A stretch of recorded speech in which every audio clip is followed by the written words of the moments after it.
Assalomu alaykum hurmatli obunachilar, do'stlar, kanalimiz a'zolari. Nurobod tumani Jom qishlog'ida ishlab chiqarilayotgan simsetga tortish uchun, ya'ni agregatlarni agrasheniya qilish uchun mana stoykalarimiz bor, konteynerda listidan yasalgan. Ko'rishlaringiz mumkin.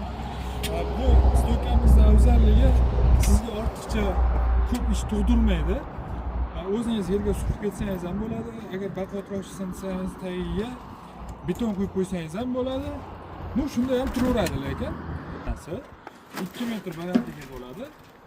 Yana 3 yonboshlari 2 santimetrdan bo'ladi, akalar. Va yerni tagiga kirgandan keyin chirib ketmaydimi degan savolga javob, akalar, yo'q. Bu chirimaydi. Endi bu chiriguncha siz buni qachon olib qo'yganingiz esingizdan chiqib ketadi, akalar. Aloqaga chiqib qo'yaverasizlar. Sanog'i ko'p bo'ladigan bo'lsa, mana mashinalarimiz bor. Dastavka qilib o'zimiz yetkazib olib borib beramiz, akalar. Hammaga omad, salomat bo'lasizlar, sog' bo'lasizlar. Hurmatli obunachilar, mana bir akalarimiz zakaz berishdi, 200 dona agrasheniya qildirgani, o'sha setga tortishar ekan. Hozir dastavkasini qilib, xudo xolasa chiqib ketyapti. Aloqaga chiqib qo'yaverasiz.